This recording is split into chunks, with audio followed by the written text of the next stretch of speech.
Hoje, dia 3 de outubro, a igreja celebra os santos protomártires do Brasil, Santos André e Santo Ambrósio, presbíteros e mártir.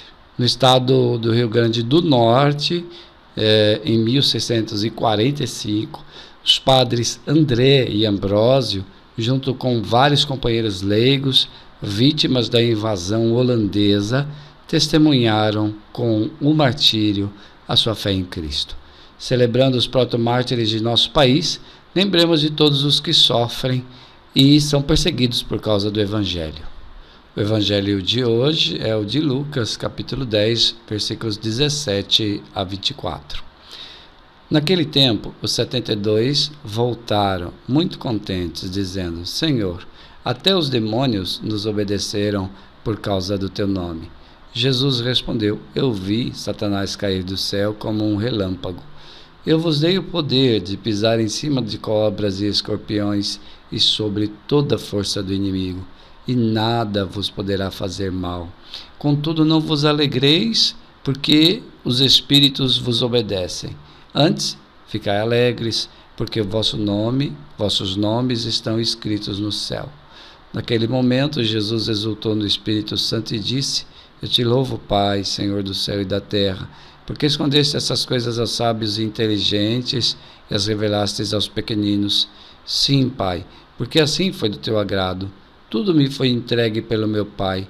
Ninguém conhece quem é o Filho, a não ser o Pai, e ninguém conhece quem é o Pai, a não ser o Filho, e aquele a quem o Filho o quiser revelar. Jesus voltou-se para os discípulos e disse-lhes em particular: Felizes os olhos que veem o que vedes, pois eu vos digo que muitos profetas e reis quiseram ver o que estáis vendo e não puderam ver, quiseram ouvir o que estáis ouvindo e não puderam ouvir. Palavra da salvação. Comentário ao Evangelho. O trecho de hoje nos traz o retorno dos 72 discípulos, continuação do Evangelho de ontem. Jesus tinha confiado a sua missão aos 72 discípulos e a eles tinha conferido poderes especiais. Mas, de modo especial, Jesus tinha garantido a sua ajuda. Mais do que poderes, Jesus tinha garantido a sua ajuda, a sua presença constante, permanente. Jesus tinha dado a eles a fortaleza do Espírito durante qualquer medo que eles pudessem enfrentar, durante qualquer situação que pudessem padecer. Portanto, eles estariam e estavam preparados para qualquer situação, mesmo que fossem situações de fracasso humano, né, de perseguição. Portanto, o poder que Jesus conferia a eles não os isentava da perseguição e nem de fracassos humanos. Não iria ser fácil. Jesus, na verdade, já tinha prevenido. Jesus tinha dito, que tinha enviado esses 72 discípulos como cordeiro entre lobos. Os lobos atacam os cordeiros, e pode até matar. Mas Jesus os encorajou, afirmando a vitória final. Eles não prevalecerão. O mal não prevalecerá, é a mensagem de Jesus. O mal, às vezes, na nossa sociedade, parece que prevalece. Então, o mal tem essa característica. Ele pode aparentemente ter prevalecido, mas note bem, aparentemente ter prevalecido, porque a vitória final é do Senhor, é de Jesus. Então, o texto de hoje nos mostra esses 72 de volta, repletos de alegria, transbordantes de alegria, porque eles testemunharam o poder do nome de Jesus. Diziam, Senhor, até os demônios nos obedeceram por causa do teu nome. Aqui o nome representa a pessoa de Cristo. Às vezes as pessoas querem utilizar o nome de Jesus de maneira supersticiosa, como se fosse uma palavra mágica, né?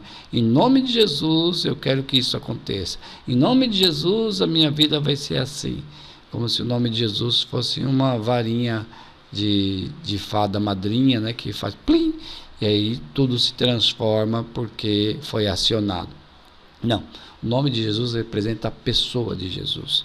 Então, quando eu digo o nome de Jesus, eu tenho que me colocar na pessoa de Jesus e na graça de Jesus tornar aquela realidade que eu desejo sendo transformada.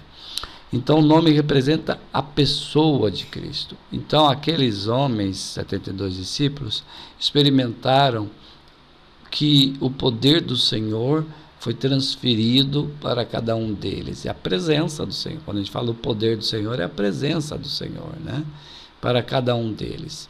E Jesus participa da alegria desses homens, né? Exulta no Espírito Santo, louva ao Pai por ter revelado esses mistérios aos pequeninos, não aos soberbos, letrados, entendidos da religião. E Jesus confirma que eles de fato estavam revestidos de poder. Eu vos dei o poder de pisar em cima de cobras e escorpiões e sobre toda a força do inimigo, e nada vos poderá fazer mal, dizia Jesus.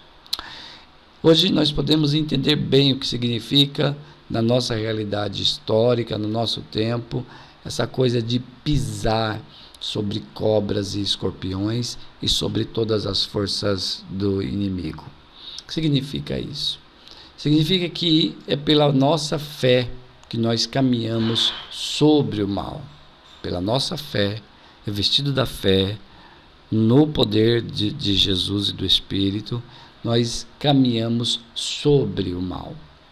Revestidos de fé, podemos ser revestidos da força do Espírito. E mesmo sendo humanos, nós podemos viver para as coisas do alto. Então, sendo humanos, sendo pessoas, nós vivemos o sobrenatural, vivemos para as coisas do alto. Isso não quer dizer que nós estamos isentos da possibilidade de pecar, ou seja, não é porque nós vivemos o sobrenatural, não é porque nós temos o poder de pisar, ou seja, de viver sobre o mal, não significa que nós, sendo de natureza humana, estaremos isentos da possibilidade de pecar, de cair. Não, infelizmente não. A nossa natureza é inclinada para o pecado. Nem mesmo não significa dizer que não sentiremos o efeito do mal no mundo, né? O mal continua, aparentemente, ganhando. Então, ele também pode atingir a gente. Veja, nós celebramos os mártires da igreja, os próprios mártires da igreja do Brasil, né? Eles morreram por causa do evangelho, foram assassinados. Para alguns é um desastre, porque é um assassinato de pessoas inocentes, sangue sendo derramado de maneira tão gratuita. Mas para nós é vitória, porque é sinal de pessoas que, em nome de Jesus, pelo poder de Jesus, foram capazes de permanecer firmes na fé, sabendo que herdariam algo muito maior na eternidade. Então, o mal vai atingir as nossas famílias, o mal vai atingir a nós, né? O cristão não vive numa bolha protetora, né? Como se fosse uma coisa mágica, né? Imagina você lá, os mártires, né? Prontos para ser mortos, uma bolha protetora os envolvesse, os salvasse. Não é esse o caminho da igreja. O caminho da igreja é o derramamento do sangue, é abraçar aquilo que faz sofrer para transfigurar esse sofrimento, como Santa Teresinha, nós dissemos antes, que transformou a cruz em amor, né? É assim que a igreja ensina que os cristãos ficam firmes mesmo com os efeitos do mal agindo no mundo. Então, em que sentido nós somos pessoas que vivem sobre o mal? Nós vivemos pisando sobre o mal, na medida em que nós não deixamos que o mal prevaleça sobre nós, na medida em que nós não nos deixamos abater pela força do mal, na medida em que nós temos os olhos fixos em Jesus e sabemos que nele somos mais que vencedores. É como se pode fazer o que você quiser, em Jesus eu sou mais que vencedor. Porque nós nos sabemos amados, porque nós sabemos que os nossos nomes estão escritos no céu. Significa isso, os nossos nomes estão escritos no céu. Significa que fomos eleitos por Ele, para toda a eternidade permanecermos com Ele. Ele nos chamou pelo nome, os nossos nomes estão lá, nós somos dele.